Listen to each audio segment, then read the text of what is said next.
Good afternoon, everybody, and welcome to our March edition of our third Tuesday at 3 webcast series.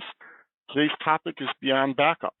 I'm Alan Falcon, the CEO of Cumulus Global. I want to thank you for taking time out of your busy day, your busy week, to join us here live or to be watching the recording of this session on demand. A couple of housekeeping items before we dive into the content today. As always, the audio is muted. This prevents any background noise from getting in the way, so please use the questions windows at any time to ask a question or make a comment. I'll try to address them as we move along, but we do have time for Q&A at the end of the presentation portion as well. As always, the session is being recorded. We generally get things posted to the website, and we'll get you a link out within about 24 hours. Feel free to share the link with any coworkers or associates who you think might find the content valuable. As again, Third Tuesday at 3 webcast is one of the many resources we provide, including our blog, a library of ebooks and white papers, both our own and those from other experts, as well as our Coffee and Cloud series. And we've got some new titles coming soon, so keep an eye on your inbox for those invitations as well. All of that is available in our resource library on the website. So today we're talking about Beyond Backup, and really, because fundamentally people say, well, why do you need to go beyond backup, right? I've got a server, I back it up, or I've got some data in the cloud, I back it up. And the question really comes out to the fact that, backup is, in fact, easy. Because when you talk about backup, you're really just talking about creating and storing a copy of your data that is secure, accessible, searchable, and usable, meaning you can get it back when you need it. But the fact that there are many, many mechanisms that will create those copies of data, the reality is that recovery is hard, and actually it's time-consuming, it can be expensive, and your current backup systems may not actually provide the type of recovery you need. And so anybody can make a copy of your files someplace else. The key is, what's impacting your business and how do you get back to running your business? So a couple of key concepts I want to cover as we go through this. The first is MTTR, and there's multiple definitions of MTTR. The two that are applicable to our discussion here today is MTTR for restore and another for recovery. And so restore is the average time required to restore files and data sets. And this is really the traditional backup restore mechanism, or some people will even say backup recovery, where you've got files damaged in some way or accidentally deleted off a system and you want to get them back. Or your database crashed, you need to restore the data files. It's that type of single type of action. I'm restoring my data from point B back to point A. Mean time to recovery is a little more meaningful. It's actually the average time required to recover from a disruption. And so here there's multiple steps, because recovery might mean waiting for new disk drives to be sent from the vendor to be installed in your server. If it's a server failure because of a disk drive. Recovery might be finding alternate workspace if your building is the building where your offices are closed due to fire or water damage or a storm. Recovery might be involved in going back in time before the ransomware hit your network and encrypted your data on your devices as well as in the cloud. And so recovery is more sophisticated, involves multiple steps, and sometimes the steps can be time-consuming and complex, and we'll talk about that a little bit further on. Second key concept is the restore point. This is the point in time from which you have valid data to restore. And it's important to understand restore point because it really impacts what the cost of recovery can be and the impact of recovery on your business. Now, we know, for example, that within a year, 2/3 of businesses that have a disruption due to ransomware will fail, right? Particularly in the small business sector, because of the impact on that failure has on their reputation, on their cash flow, and the amount of time it actually takes to recover, and knowing that you're trying to run your business at the same time you're trying to recover your data in your systems. So we talk about restore point. Historically, backups of servers and even workstations, how many daily backups do you want? How many weeklies do you want to keep? How many monthlies? Do you need annual backups, and for how many years? And it's really about those snapshot in time. As we look more and think about recovery and going beyond backup, restore points become important because it's really about how much data or how much time can you afford to lose operationally. And knowing that the more restore points you have, There's generally increased costs and overhead involved, but it minimizes your risk or minimizes the loss. So, for example, if you're a business that's highly transactional, you might want a restore point, mid-morning, lunchtime, mid-afternoon, closing time, and then the traditional overnight restore point as well. Other businesses that, we have clients who, do restore points every hour. We have clients who say, you know what, once a day is enough. And it really goes to your business need and how much data you can afford to lose or have to recreate as part of your recovery process. Return to operations, and this oftentimes has different meanings. For us here, for this conversation, it's a time required for your business to be operational at an acceptable and sustainable level, even if that's temporary.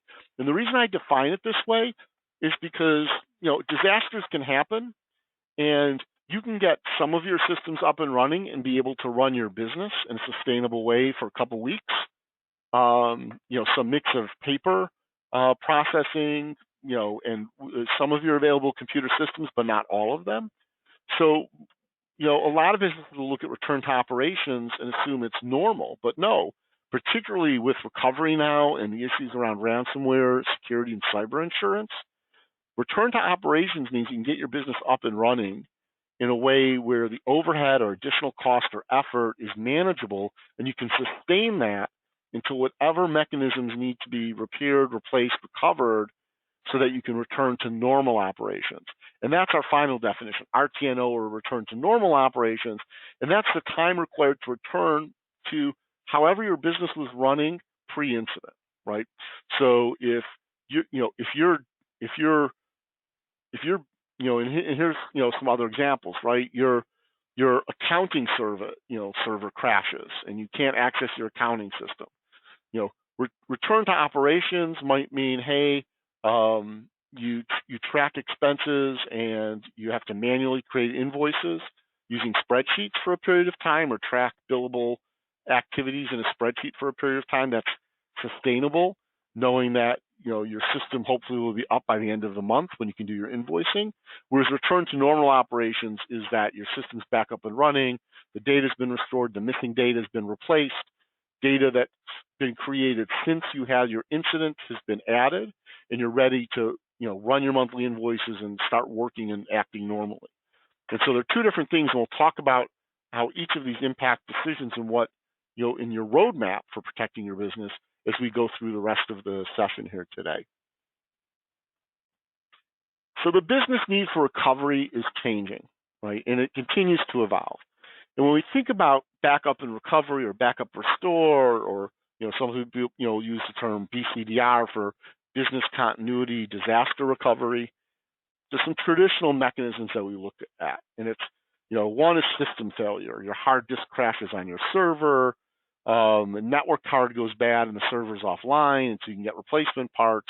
Software errors, there's a bug in the software, your data gets corrupted, your database logs overflow and your database server shuts down, human error, accidental deletions, overwrites.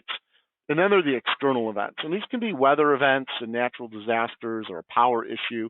Oftentimes they're interrelated, right? It's the heavy thunderstorm that pulls down the trees, the power goes out. Hopefully you have uninterrupted power of some sort or power protection for graceful shutdown, but you're sort of out of business at your facility until the power issues. And then there's impact of disasters and other events that are out of your control. So, several years ago when we were doing a bit of consulting, we worked with a company who had an event scenario that they never actually planned on, and that their offices were near an industrial area, and a business down the street had a major chemical spill. And so the response created an evacuation zone, and they found themselves with zero time and warning being evacuated by the fire department. They were out of their facility, a manufacturing distribution business, for 3.5 days. Well, the incident was brought under control, and the cleanup was done, and they made sure there wasn't any contamination in the sewers and on land. It was just a mess. So it can be any type of those external events, and we think about those in large part, because that historically affects the equipment that we're running. Well, now we're in the cloud. right? And so the balance of where the computing is different. We still have systems and things that can fail on site. Your router can, the power supply in your router can go down, and you lose your connection to the internet. All of these things happen, but we see more evolving threats. And ransomware is probably the most commonly known, or the one we think of the most, just because it's so impactful and gets so much press and is so prevalent, right? Where you need to recover, right? And yep, we have clients who decide to pay ransoms and never actually got their data back. And they had to pay some even paid the ransom more than once and still didn't get their data back. So, if you hit with a ransomware attack, your best bet is, can you recover? Can you restore your data and your systems in a clean way, and in a way that you can move forward and run your business? What we're seeing evolving is more people are involved in cloud. We see a lot more use of laptops and other mobile devices. Device theft is on the rise. In fact, it's estimated that 1 in 7 people will have a laptop stolen over the course of their over the course of the life of the laptop, so over a 3-year period. It's pretty significant. And of course, there are other types of emerging cyber attacks that can gain access to your business or do damage to your systems or your data. And we've actually seen cases now of technological industrial sabotage, where malware, there's a cyber attack, someone gets in, and rather than doing ransomware, they do things like shut down production servers at critical times of the business cycle, or infect and damage manufacturing equipment, reprogram it and delay the business. And again, sometimes there's a ransom that says, hey, we're going to keep doing this unless you pay us. Other times it's just a malicious act. And so these evolving threats are complicated by cloud and hybrid computing, because our data isn't just on one box behind a firewall in a locked room in our offices. It's there, it's on our laptops and desktops, it's on our smartphones, it's in the cloud, it's in the services the company wants us to use, it's in the cloud services that employees might be using on their own with the shadow IT. Most people don't realize, when you look at the need for recovery, that it's also complicated by cyber insurance. And hopefully everyone, in this live webcast or watching this recording has or is pursuing a cyber insurance policy. But we'll talk about why and how cyber insurance can complicate the issue of restoration and recovery, and particularly a reason you need to go beyond backup to have other services, particularly business continuity or continuity solution available. And we'll get to that in just a few moments. And so continuity is one of our evolving concepts, right? This is where we're heading. This is what we need. What does continuity give you? It gives you a quick return to operations, right? And it lets you operate until you have full recovery and you can return to normal operations. So this is how you guarantee that you have that interim state where you can do RTO and be up and running in a way that's manageable and sustainable until you can fully recover and return to normal operations. And continuity is actually a part of a broader issue, which is business resilience. And you've heard us talk about it. Hopefully you've heard other experts talk about it. Resilience is a holistic approach to your business to say, okay, we don't want anything bad to happen. So what reasonable precautions and protections can we put in place? And if something does happen, how do we keep running? And how do we respond, restore, and recover, right? And so resilience starts with awareness so that your employees understand that their behaviors create risk or prevent risk. And understanding the security envelope and how security and privacy and our actions and our requirements have evolved and continue to change. It's an ongoing process and reminder to make sure that we as individuals are doing our part to keep our work environment protected. Then there's the technology protection and prevention tools that you put in, and this is everything from next generation endpoint protection, to prevent ransomware on your laptops. It's advanced threat protection for your emails. It's tools that can identify persistent threats, advanced persistent threats that might be installed somewhere on your network and lurking, gathering information before they launch the attack. It's about managing outbound in your email and your business identity, and protecting your users' identities and their accounts, not only directly but indirectly. Then comes the continuity. It says, okay, no protection and prevention, no amount of awareness is going to be perfect. Something bad happens. How quickly can I be up and running in a sustainable way that then gives me the ability to do the recovery and do the restore and any other response I need to the incident? And remember, a security breach, particularly one that involves a data breach, your response is beyond the technical. You might have reporting requirements to your state or to your industry. There may be you may have legal issues as far as fines and penalties. If you deal with consumer data, you have reporting requirements and may need to provide services to your customers.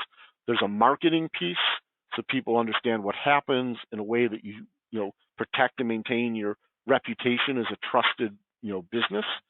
All of that's part of the response. All of that is part of your business resilience. And today we are going to talk in this. We're not focusing on all aspects of this. We've talked about it in other webcasts. We'll continue to do so in the future. But really today, when we talk about beyond backup, continuity is a key piece because it helps you and helps make your business more resilient. And so we talk about why resilience. We know that 65% of cyber attacks start with an email, and that security breaches allow ransomware. So security awareness is key to prevention. We've talked about protection and prevention being inclusive. It's not just the technology, it's your systems, your people, your data.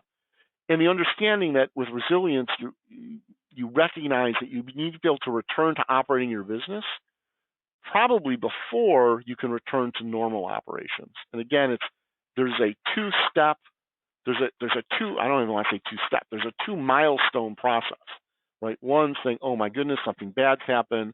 Oh, the business is up and running in a way that we can manage until we get to that second milestone where everything's been recovered, everything's been restored, and we're in a position where we're current and we can move forward as we normally would conduct our business.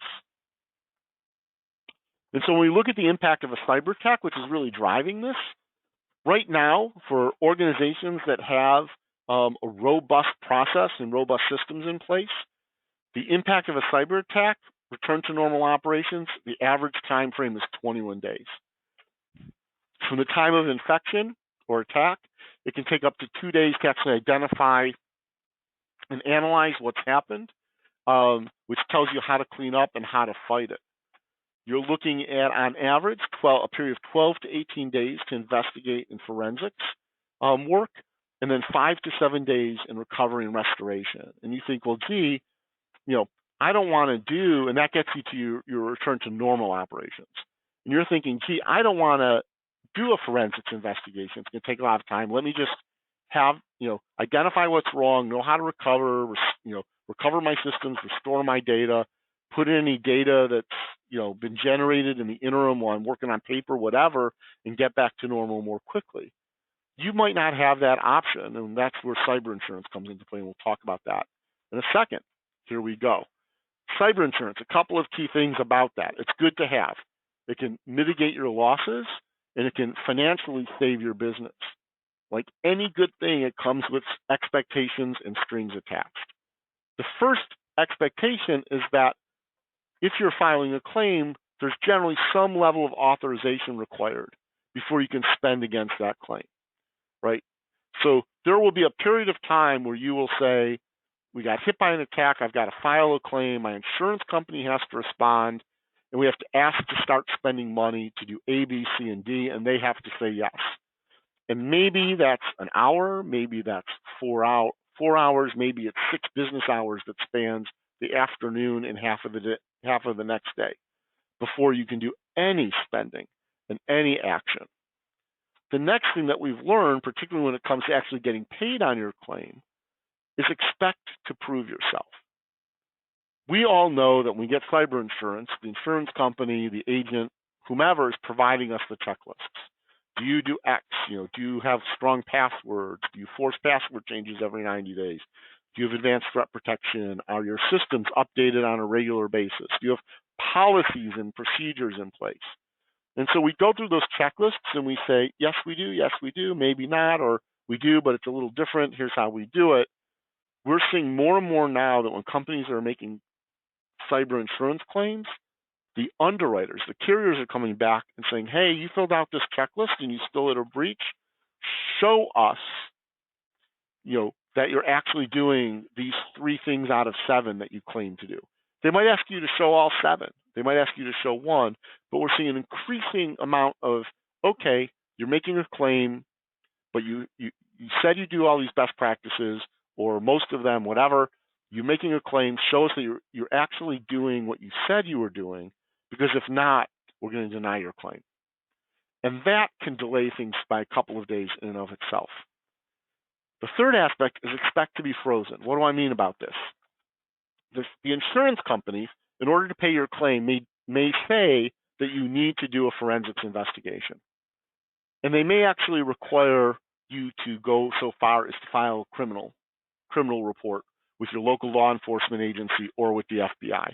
Depends on the nature and the scope of the breach or the cyber attack. And again, these can be prerequisites for getting any financial support or assistance from your insurance carrier. And why does that freeze you? Because the minute you start restoring your systems, you're destroying evidence of the crime. And so they're going to want to freeze the systems, not let you do restores, not let you do recovery in order to protect the crime scene for that forensics investigation. And you'll stay unable to recover those systems that are affected, use or restore them until that investigation is complete. And that can be a week or 2, as we saw earlier in the graph. And finally, if they're requiring that you, or demanding, or saying if you want your claim, we want to see a police report, the minute you file a police report, the agencies will determine what they need for evidence.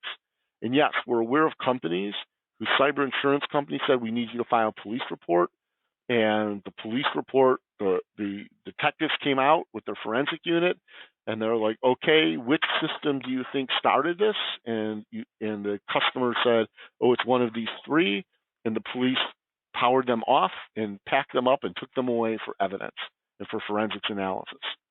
And we're told that those systems would remain as part of the evidence chain of custody until charges were filed, and if charges were filed, potentially until there was a trial, if they could identify the perpetrators.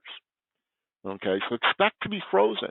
So this actually slows. So cyber insurance covers your financial losses and covers your impact and actually helps pay for recovery, but it can delay the recovery, which brings us back to resilience. And again, high level, think CPR, our CPR model: communication and awareness, protection and prevention, response and recovery.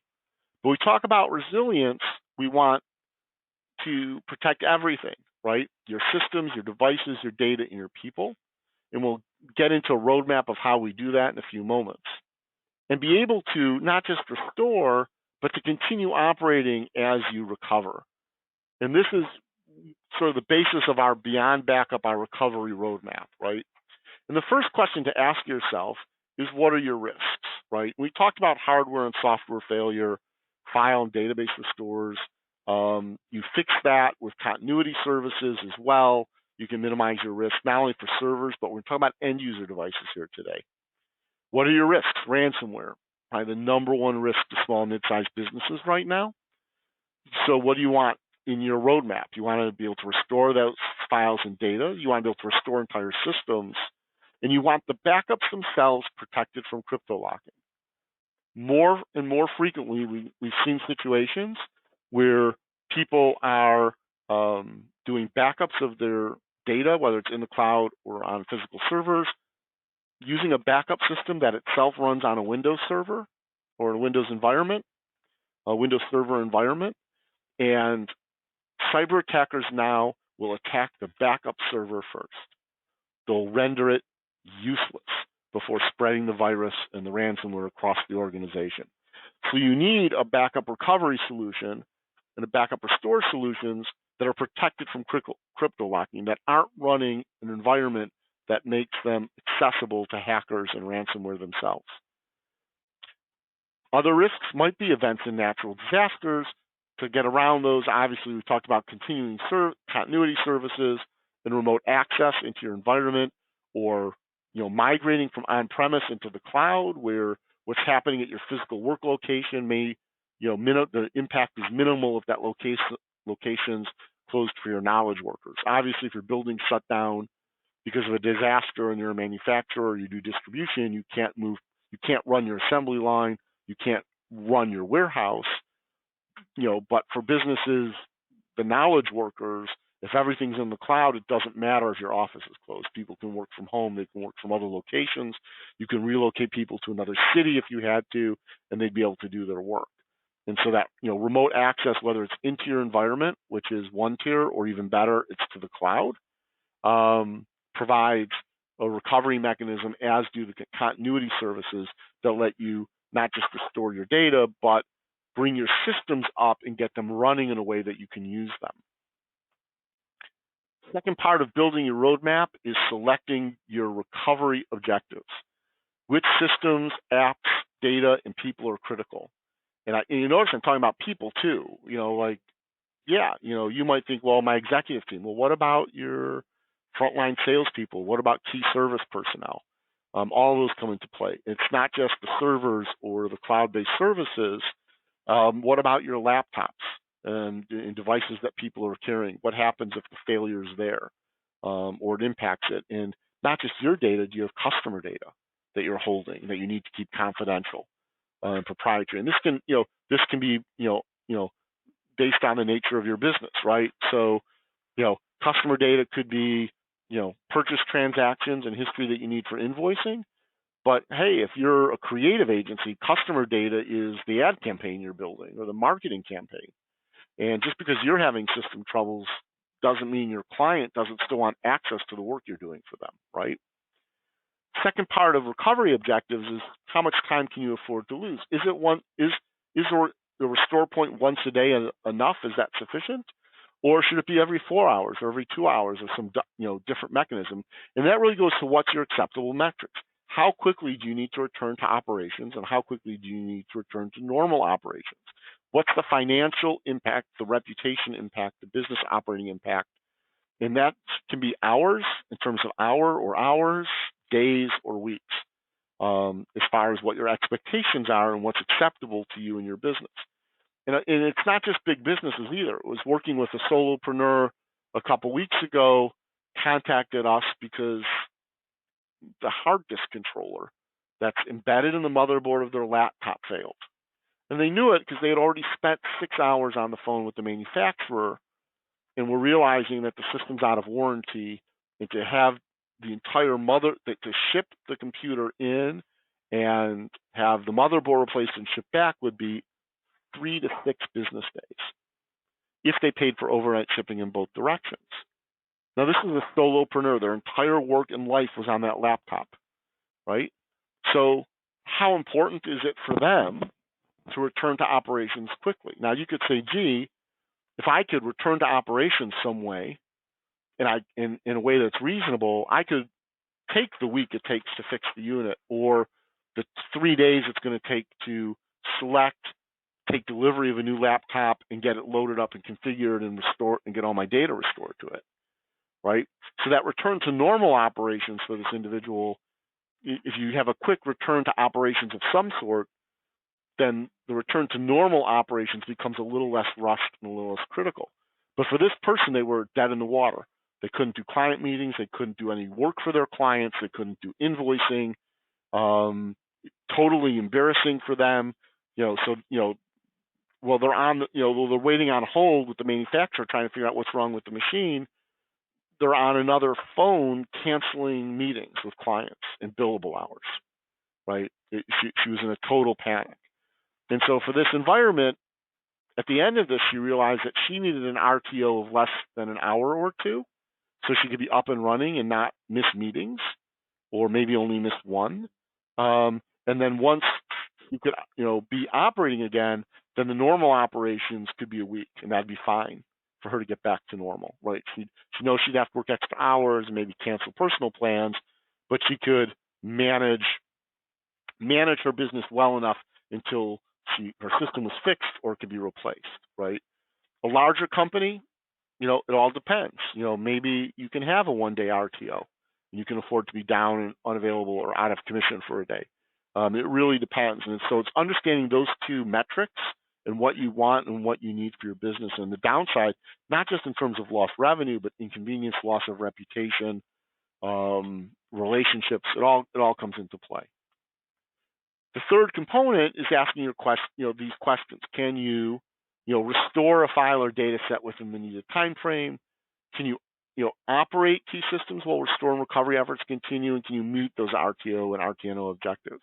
And here the technology comes really at three levels, right? The basic level we're all used to historically is backup restore, whether it's servers, right? Today you have to worry about your cloud suite. Microsoft and Google back up their service so they can deliver the service, but it's your responsibility to back up your data in the service. And they say that in their use and licensing agreements. It's called the shared responsibility model, right? So just like you can have a disk crash on a server and have to restore, you could have a mass accidental deletion and crashing, which causes you data loss. If you're using the OneDrive desktop agent or the Google Drive for desktop agent, and you get ransomware on your laptop, you're going to sync those encrypted files, and it's going to follow that map drive up to OneDrive or up to Google Drive, and it's going to encrypt the files in the cloud, right? You're going to need to be able to recover. So you still need to have backup and restore for your Microsoft 365 and your Google Workspace environments. And I'd argue that if you're using, if you're not using those, using Ignite or Dropbox or Box, you should be backing up and be able to restore those as well. Then you also want to back up your infrastructure, platform, and software as a service activity, right? So SaaS, you're running Salesforce, you want to back that up. Data corruption happens, indexes get broken. Again, record deletions, overwrites, mistakes, you want to be able to undo that work. You have other third-party applications that integrate with Salesforce. Something goes wrong with one of those other applications and they miswrite data or sync fails, you have data corruption, you want to be able to fix it. When we talk about infrastructure and platform as a service, these are the virtual servers that you're running in the cloud, or it's the blob storage where you're storing large amounts of data, or you've replaced your file server with Azure file services of some sort. Again, if it's data and you need it and you can't afford to lose it, you need to back it up, either geographically diverse within the Azure or Google Cloud Platform environment, or to an alternate cloud service. Okay. The next level up, and I'm gonna stop and go back. Those last two bullet points, the cloud suites and your cloud services, are major differences that you need to consider and plan for beyond traditional backup and restore services. And it's a recognition that the same rules of best practices and protecting your data and protecting your business exist regardless of where your data rests. Moving on, sorry to harp on that too much. Next level up is the image level or system level capture. And again, we think about doing it for servers. Oh, I'm running virtual machines in Microsoft Azure. Twice a day I do a snapshot of the server. Okay, I have an image. If something goes wrong, I can almost instantly restore that image back, which gets me back to that point in time.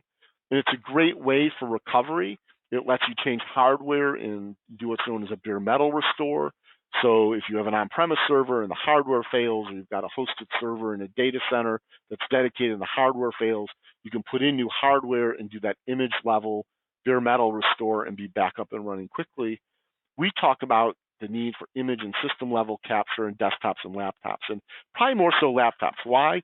You have someone out there, laptop gets dropped, disk fails in the laptop, and it's faster and cheaper to replace it than it is to repair.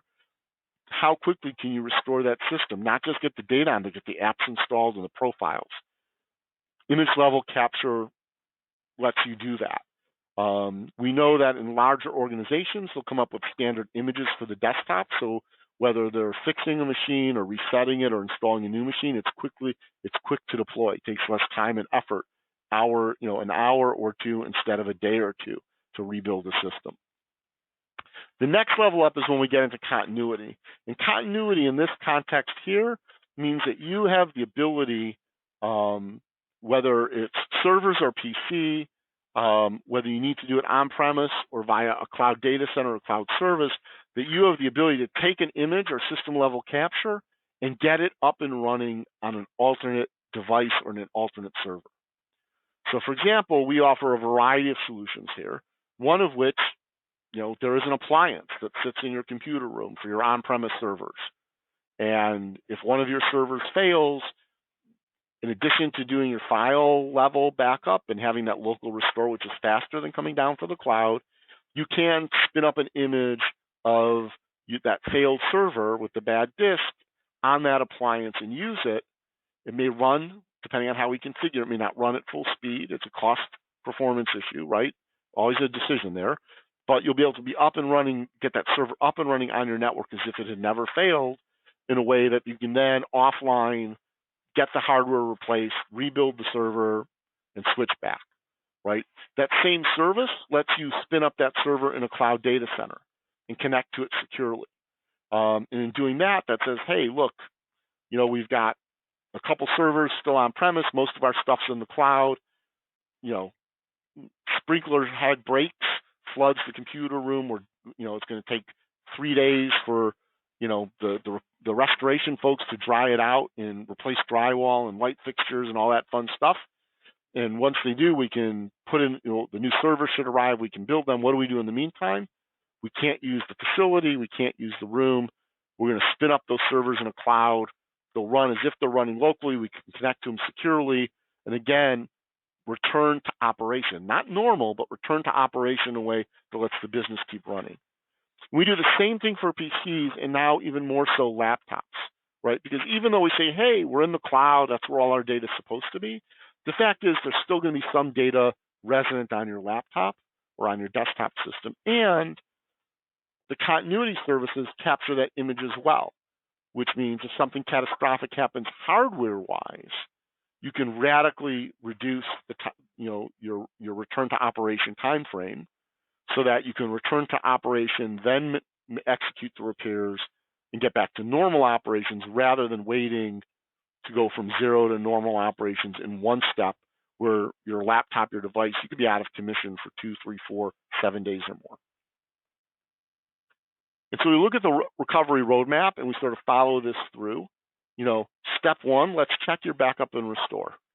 Okay, let's look at your servers, your Google Workspace, and your Microsoft 365, your SaaS applications. Do you have data saved locally on PCs and laptops? If you do, why do you? If not, why not, or how not? And those enhanced services that you might want, such as local copies of backups. There are a number of cloud backup services that will back up what's remaining of your on-premise servers and your PCs into the cloud, right? And that's great. But if you only need to restore one file, that's going to be slower. Okay, well, maybe not so bad to restore one file from the cloud, but if you have to restore 300 gig or half a terabyte of data from the cloud, then you've got bandwidth and network contention issues that are going to limit how fast you get that data back onto your device. So having a local copy of backups lets larger restores go faster, or check and make sure that however you're putting in the cloud, there's some form of round-trip services where they'll put your data on a device or media and overnight it to you so you can restore it locally and send the media back, right? Because both of those can take restores that might take days, or we've seen one client did a restore of like 3 terabytes all over the internet. It took more than 2.5 weeks, folks, right? Where if they had been on a service that we had recommended, they had round trip, they could have had a physical server delivered within 24 hours. The restore would have taken less than 6 hours to get the data over. They would have been up and running in less than 36 hours. But that didn't happen. They were dealing with missing data for a couple of weeks. It impacted their business and their productivity in some pretty significant ways. If your backup and restore is good, let's go up a level. Are you snapshotting server images, and not just of your physical servers and your virtual servers on premise, but what you might have hosted in data centers or cloud servers in GCP, Amazon Web Services, or Microsoft Azure? And are you imaging select PCs? I'm not saying you need to do this for every PC in your arsenal and for every person, but think about your key personnel or key systems, right? And you say, key systems, yeah, okay. Key personnel might be your executive suite. Key systems might be all the computers that touch your accounting system, right? Or all of the PCs and laptops that control machines on the production floor or that are needed for customer service, okay? And certainly PCs that have complex configurations, unique applications, unique hardware, capturing those images makes restoring and recovering those devices, even from the operating system up, much simpler. And then level 3 are your continuity services. And again, this is where you can have continuity for your complete environment. And one example of that is Azure Site Recovery, where effectively you have a mirror image of all your on-premise servers and any other servers you have in Azure or other cloud services mirrored, set up and idle, if you will, in Microsoft Azure, with images being snapshot and loaded into those environments on a periodic basis, and your backed up data being behind the scenes restored periodically or ready to restore if you ever have to spin it up. And that's really where you say, hey, if my normal environment goes away, I can recreate the entire environment up in Microsoft Azure, access it with remote desktop or VPN services, you're good to go pretty quickly. There's an expense and a complexity to that, to set it up, to maintain it, to test it. Not everyone needs it. So we take a look and say, okay, let's talk about your servers, right? Which servers need the continuity? And again, doesn't matter if they're on-premise, hosted, or cloud. It can be individual servers or networked. And again, we can do this via the local appliance or via cloud service. And if it's, if you're in one cloud, we can consider whether or not you need geographic diversity is sufficient, or you should have alternate cloud recovery, where if something happens, let's say, and Azure goes down, you can spin up your environment in GCP or AWS. And again, it depends on the needs of your business and your budget, because all of this comes into play. Our role here is to be the intelligent advisor and help you map and decide what you need for your business and match it into your budget. And sometimes sometimes it's easy to do. Other times there's some hard decisions and some compromises, some risk you need to assume in order to do it. And we understand that. It doesn't help you to protect your business if it's going to destroy your profitability or make your business unmanageable. Continuity services, again, at the PC level, we love cloud services with web access. If people are interested, I actually can do a quick demo of that, of my own personal laptop, or my own work laptop, I should say. And with continuity services, there's going to be some supporting infrastructure. You're going to need, when you're in continuity mode, you're going to need remote access or virtual desktop to get from where you are. So, to where it's running. You might need VPN services, client to network or network to network. And certainly there's going to be some user education that says, hey, when we hit the panic button and declare the emergency and go into continuity services, you, as our employee, know how to disconnect from what you were doing and reconnect to how we're going to work and guide that through. And our technology folks and our help desk folks know how to guide our users through it. All very important. And so these are the 3 tiers of our roadmap. Each tier is customized to your business needs, your desired RTO and RTNO objectives, and your budget. And all of that is also, there's a dependency, obviously, on the technology and the services you're using and how we construct it. And so I can't say use product and service A, B, C, D, because we really do need to match the solution to your environment in a way that works best for your business. So there's some best practices in all of this process that we guide you through and can help you with. The first is the risk assessment, both the traditional and the evolving or the emerging risks. Understanding the sources of information. Where is the data? Where are the applications running? How are they running? How are they secured? Where's the data that we need to protect, and who are the people, right? As well as the criticality of those sources and the criticality of interruption based on the type of risk. And that sort of gives you a foundation to say, here's where we need to focus our effort now. Here's money, scope-wise, it's the need, it's the need versus the want versus the nice to have. And I know that's an oversimplification, but understanding that. The second is set your RTO and your RTNO goals, okay? Because this is going to drive the frequency of recovery points, and it will impact overall cost. And when you set your RTO, it's not just saying how soon do we need to be able to return to some, to sustainable, livable, acceptable is a good word, operations. it's understanding what that means and what that means for your business. What will you be able to do? What won't you be able to do? Right? So, years and years ago in consulting, worked with a publishing company that did a weekly publication, right? So for them, and it was, classified advertising. So for them, worst case, they could publish the prior week's issue again and just issue credits and refunds to people who are affected by that, right? But they could get product out the door. And so they saw their RTO and their RTNO goals very differently than, the example of the solopreneur I brought in who needs to be able to, communicate with clients, write reports, provide documents, and to a lesser extent invoice in some fashion for RTO until everything's back up and running in normal RTNO. And so understanding what is acceptable to return to operations and how quickly you need that, again, will drive frequency of recovery points as well as impact costs and the selection, because the selection of the technologies and services and even potentially the amount of data you're putting out there that you're covering for protection, the more frequently you do incremental backups, the more storage you're using, there's an incremental cost. At that point, we can define the solutions and map those solutions to your goals and manage the budget. Again, meet things we need, things we want, and things that are nice to have. And there's a loop here, right? You may go back and say, okay, gee, what we say we need and want comes in at a cost that's not viable for us.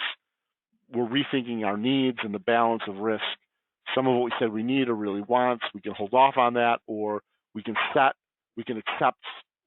a longer RTO or a less robust definition of interim operations because we can afford that and not ideal. The business will run, we'll keep it working, right? So there's an iterative process here as we map solutions to those goals and manage the budget.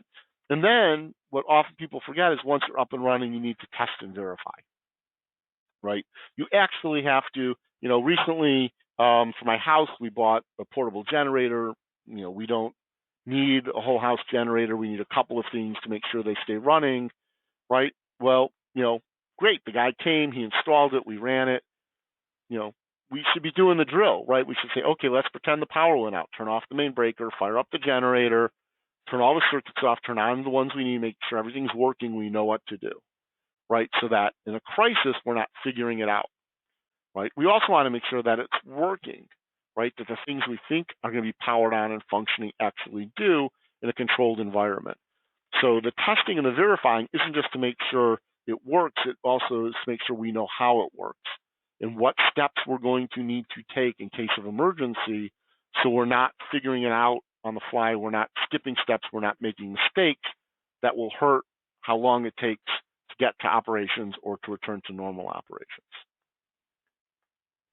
So that said, what's your action plan? I always like to finish up an action plan. People are like, oh man, does he ever edit the slide? Yes, we do. So start out with the assessment. What are the risks and potential impacts of business disruptions? And think about it in big terms and in little terms. It's like, hey, my CEO's laptop dies, and with current supply chain, it's going to take 4 days to purchase and set up a replacement. How can that CEO do his job and be effective in the interim? And maybe you've got an extra laptop hanging on a shelf all set to go. That is a valid plan and it works. If not, what do you need to have in place?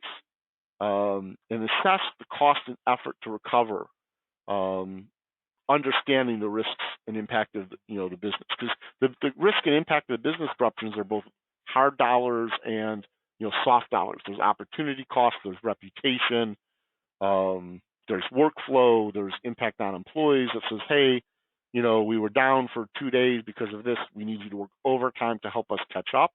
Because remember, as you start to return to operations, not only are you trying to run the business going forward, but you may actually have some work to do to recover or recreate data or update systems that were unavailable during the outage, or that were where the data was damaged and wasn't able to be fully restored, right? So there's this fix things while we're flying the plane type of action that puts additional demand on staff and can add additional time.